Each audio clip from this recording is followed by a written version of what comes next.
Presenting the world's greatest mysteries.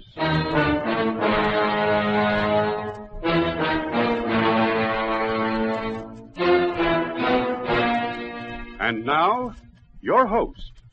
This is Basil Rathbone. Everybody loves a mystery, and I'm no exception. And that's why it gives me so much pleasure to act as your guide on this series. You see, we've gathered together some of the finest mystery stories in the world. Stories from many places and from many times. Some of them are up-to-date, well, as up-to-date as today's newspaper. Others are classic stories of the past. Today's mystery, for instance, it takes place in Europe, the Europe of modern times, a world of intrigue and suspense where a man's life can count for very little when a country's future is at stake. Mike, our storyteller, works in the Paris office of a famous American newspaper. His job is to look for the stories that make the news, and he finds them in the places where the news is made. In a moment, our play begins.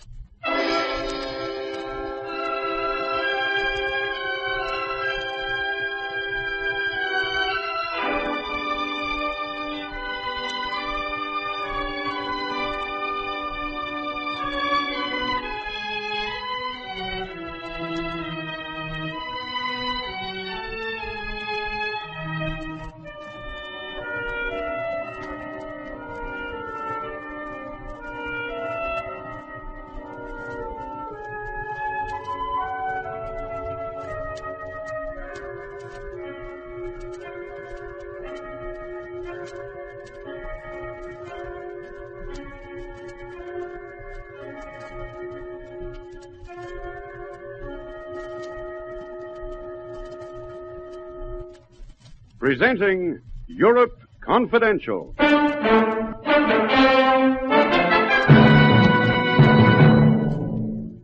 And do not get any ideas yourself, Connoy. I was here at the club last night, and Louise can prove it. Yeah, so she can. Well, if you ever change your mind about that, you know where to find me. At the office.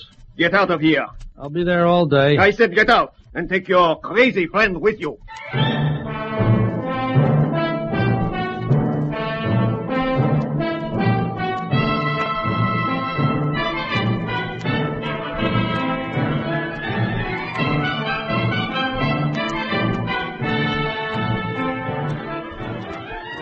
In a moment, we'll bring you Lionel Murton as Mike Connoy, the Paris correspondent of a famous American newspaper, in another exciting story in our series, Europe Confidential.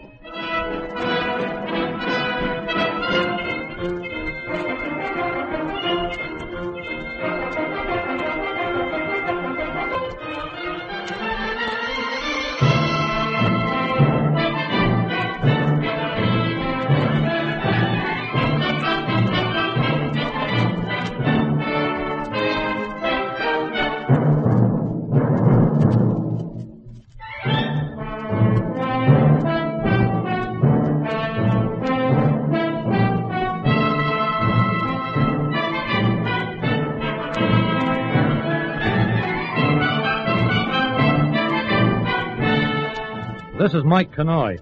Across the square from my office in Paris, there's a fountain erected as a monument to some city father of years gone by. The name of the elder statesman isn't important to this story, but the fountain itself is. At night, it's floodlit, and from my office window, I can see the fountain and the groups who gather to make it a meeting place. Some nights, I could single out François Devin, where the crowds were less dense than usual, but whether I could see him or not, I knew he'd always be there. It was something of a legend around the square, Francois's devotion. Well, in a city like Paris, that really counts for something. The tale was told to me first, many months before, by a bartender in the Café d'Alsace, a knowledgeable lad named Philippe. Now, there is a story you shall write, Monsieur Connoy. Uh-huh. That boy, waiting out there by the fountain, you see the one I mean? Who is he, Philippe? Oh, he is nobody important. His name is François Devin.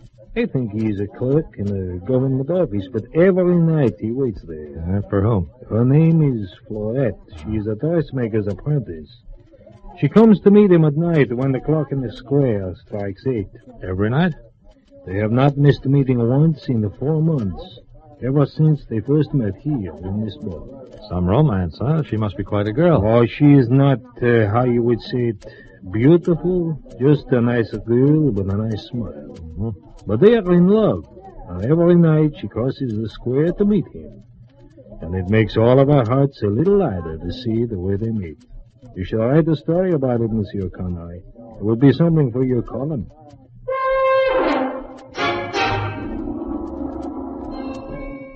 My friend Philippe the barman is an incurable romantic.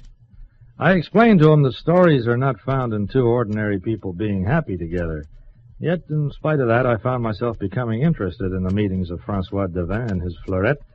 In time, I got to know François, just casually. Once I rated an introduction to Fleurette. She was a nice girl, too. She was his first love. There'd never be another quite the same. I guess like everyone else in the quarter, I got pretty fond of the two of them. Well, then, a couple of nights ago, I was on my way to circulate through the city in search of copy. I passed the fountain. It was a few minutes off 8, and François was waiting. Monsieur Connoy. Hi, François. Hi. Not being stood up, are you? Stood up? Oh, no, not stood up. It is only 2 minutes to 8. Fleurette will be here soon. Yeah, you're a lucky guy. We are lucky. Fleurette and I, we are lucky together. Well, you look after her, kid. They don't come along every day of the week. I know what you mean. Maybe you'll let me buy you and Fleurette a drink or a cup of coffee. I'll be over at Philippe's bar if you care to join me. Oh, merci, Monsieur Connoy. That is kind of you. Fleurette would like it. Okay, then. I'll be at the corner table. So long. Au revoir, Monsieur Connoy. I walked away, not wanting to intrude on the moment when they met. As I reached the opposite side of the square, the clock in the church tower struck the hour of 8.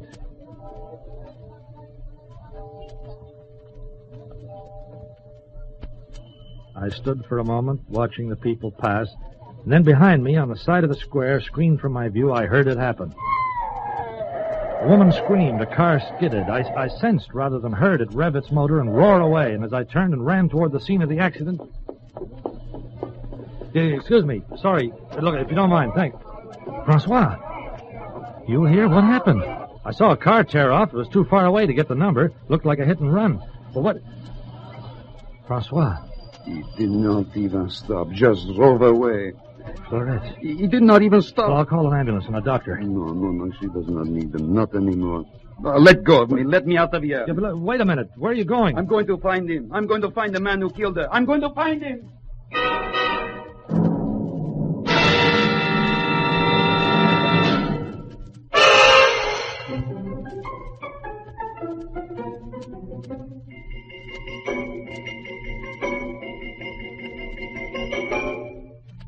In time of stress, no two people react the same way. I knew that when François Devin ran from the scene of the accident, he was suffering from shock and grief. I knew just as surely that for his own safety I had to find him. But a sudden surge of the gathering crowd separated us.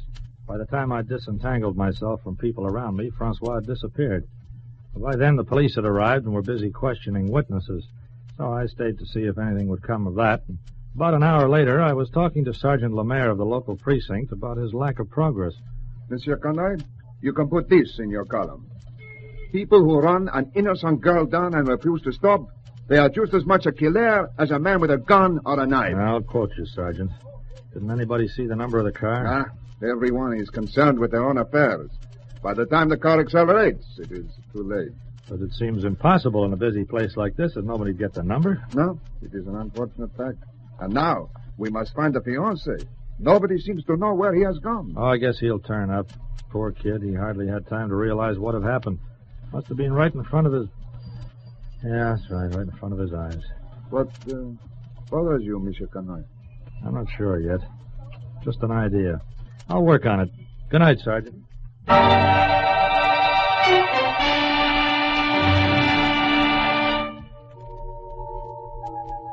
In Paris, government offices open at 9 a.m., and promptly at that time the following morning, I was at the door of the motor registry office. But at first, I seemed to have drawn a blank. There was no sign of François Devin, and the clerk at the desk did not seem to remember him. Monsieur, I cannot recall any one of this description. Besides, we have only just opened. Except for a telephone call, you yourself are the first customer this morning. Well, maybe I'm too early then. Mind if I wait? If you have the time to spare. You will not object if I resume my work? No, go right ahead. Say, did you just mention a telephone call? Oui, monsieur. A gentleman wished to know the ownership of a car bearing a certain number. That is why we are here. I gave him the information. The guy on the phone, did he sound young? Youngish. A little excited, I thought. He gave you a car number and asked for the owner's name and address? Oui. Well, can you give me that same information? Oh, monsieur, what is the purpose of this inquiry? Is there some reason? There's some reason why you should tell me. Sure there is. A very good reason. I'm trying to prevent murder. Monsieur. Just give me the name and address. Quick, it's important. The number of the car was 845-CT716. Look, never mind that. The owner's name is Henri Lafarge. Lafarge? The nightclub king? I wouldn't know, but his address listed here is the Club Flamingo, Rue de Midi, Paris.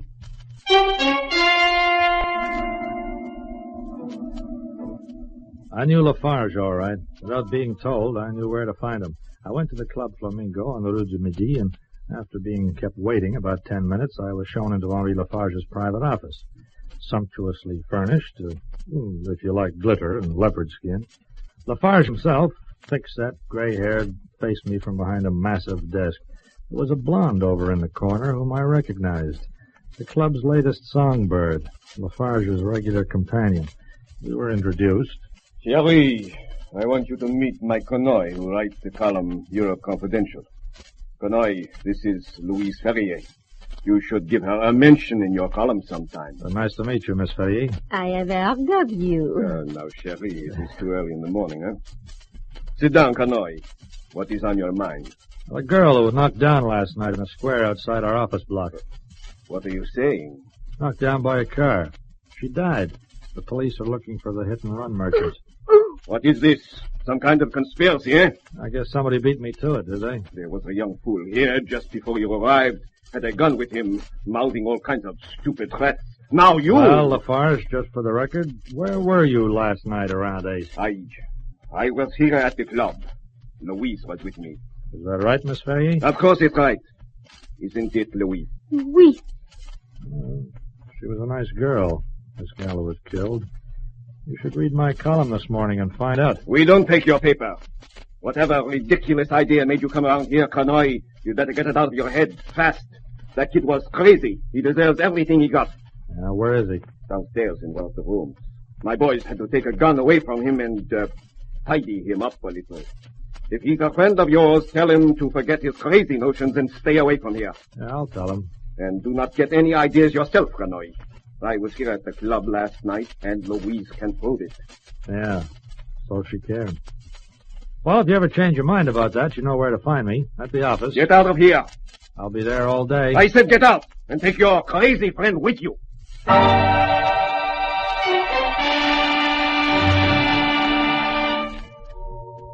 I went downstairs into the empty Flamingo Club, and one of Lafarge's goons shadowed me to a small room where I found Francois Devin. The boys had taken care of him all right, with just a little too much enthusiasm for their work. I got him out of there and got him to a doctor where we learned that his left arm was broken. I stayed around while they put the splints on it and then escorted him home.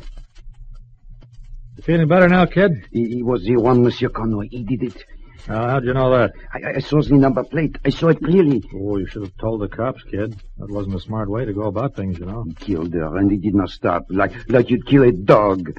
I could not think of anything but that. You sure you got the right car number? I know it. And after this morning, I'm certain it was him. Yeah, I'm kind of with you on that. Okay, now listen. You stick around here and don't try anything else. I'll send a Sergeant Lemaire around to see you, and you can tell him the story. Not that I think it'll help now. Lafarge is too smart not to cover up. But he cannot get away with it. He must not. Well, maybe he won't. I'm backing another hunch. What do you mean? A blonde with blue eyes. I've got to get back to the office in case she calls.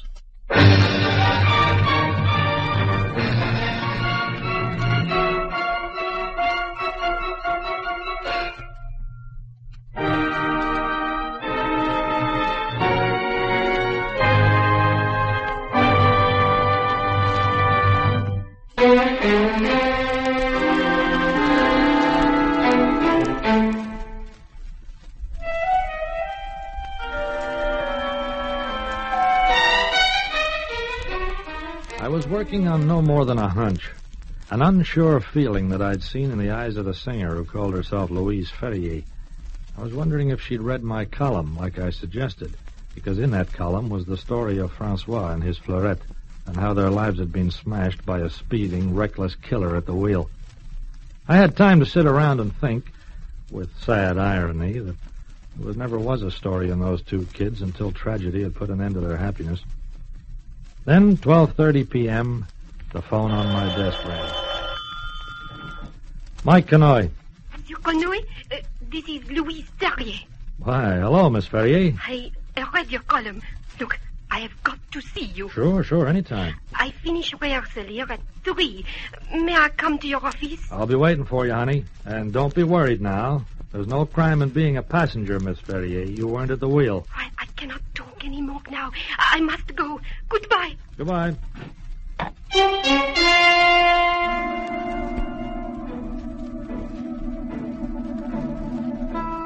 I loafed around, filling in time, waiting for Louise Ferrier.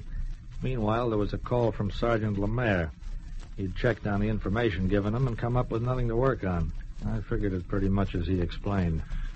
Like you, Monsieur Connoy, I have my suspicions, but on suspicion alone, I can do nothing. Does Lafarge stick to that same story, that at 8 last night he was in the club? Oui, he does. And he says that a witness will support him. Yeah, Louise Ferrier. Oui, the singer at his club. Mademoiselle Ferrier was not available to confirm the statement. She had finished rehearsal and left. But I expect to reach her at her apartment later in the afternoon. Wait a minute. She's left the club already? It's only 2 o'clock. Is there something strange about that? Well, maybe not. But where can I reach you if I need you? I am at headquarters. And, Monsieur Connoy. Yeah? A word of warning. Oh? If the impetuous Francois Devant is a friend of yours, I would talk to him. He is a very emotional, excitable man. And threatening to kill Henri Lafarge in my presence is not of very good sense. He did that, huh? Several times. Yeah, he's still in a state of shock, I'm afraid. He was roughed up pretty badly this morning. Oui, I realize that, but he went to the Club Flamingo with a gun, so the fault is on both sides. You understand, as a friend, I would simply tell him to take care.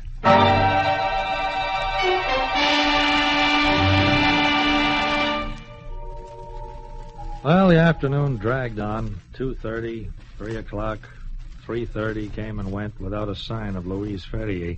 Then around 4 p.m. there was a knock at my door, and I called to come in, but it wasn't Louise.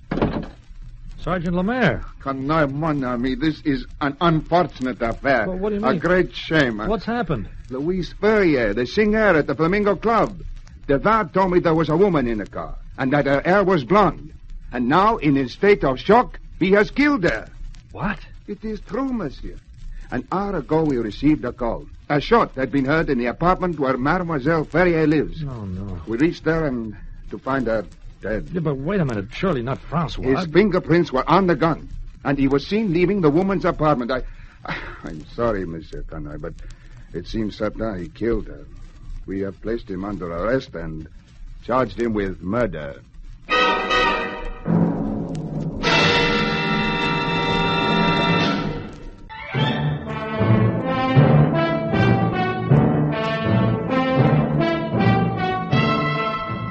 That evening early, I went to police headquarters and was granted an interview with Francois Devant.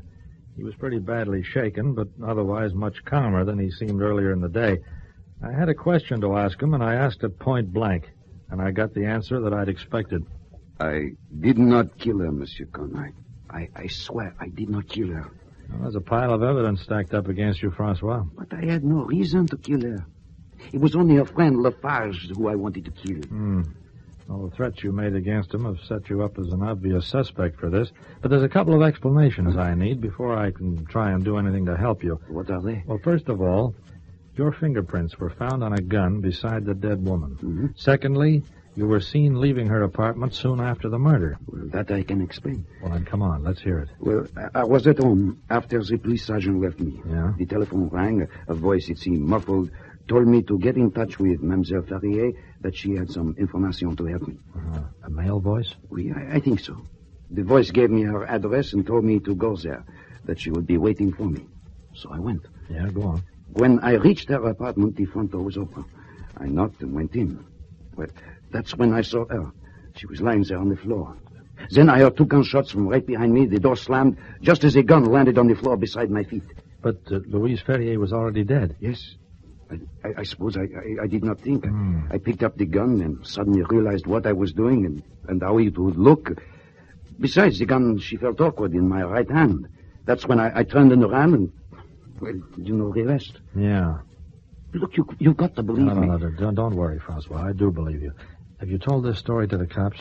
They laughed at it. Yeah.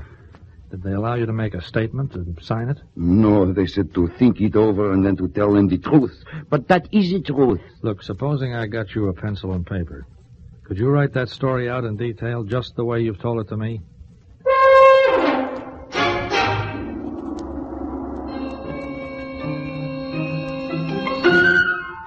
But this is absurd, Connoy, mon ami. I tell you, the case is open and shut. Yeah, maybe so, Sergeant, but I'd like to try a little experiment with your permission. Huh? After all, you want to see justice done, don't you? Oui. Well, then, look, give me a pencil and paper, and ask Henri Lafarge to come here and make a formal identification of the prisoner.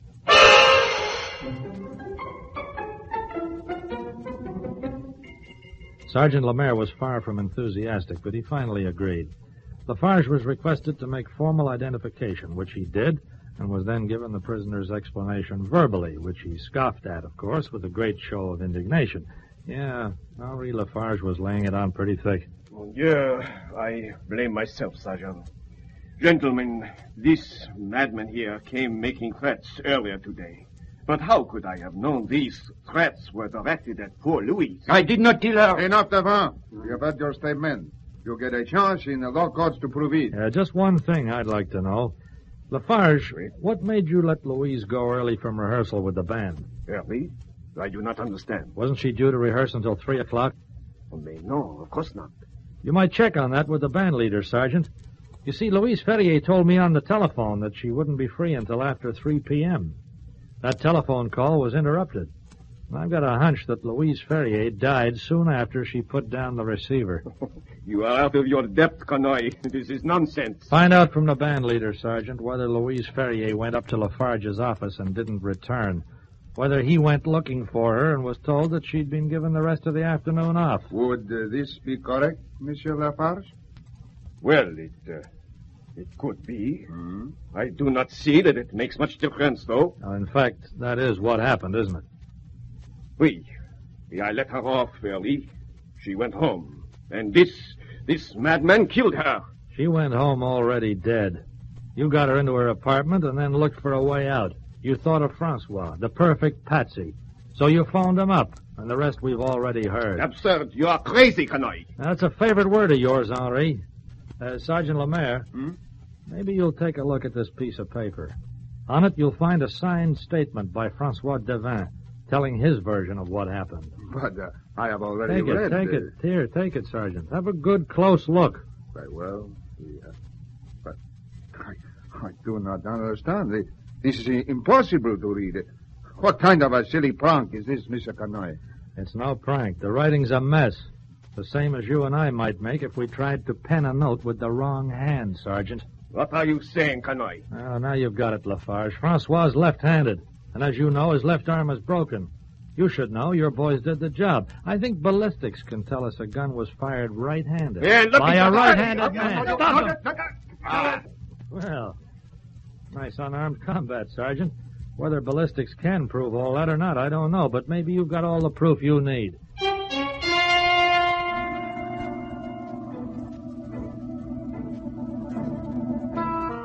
After that, Henri Lafarge's composure fell apart at the seams.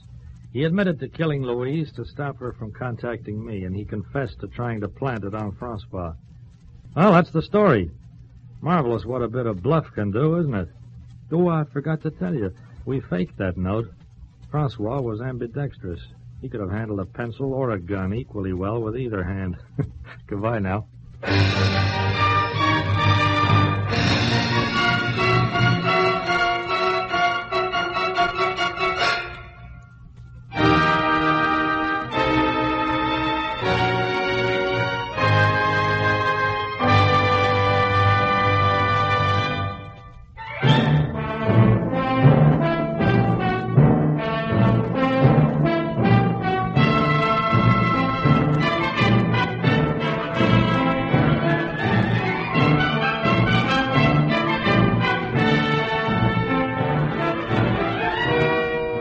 have been listening to Lionel Murton as Mike Connoy in another exciting episode in the series Europe Confidential.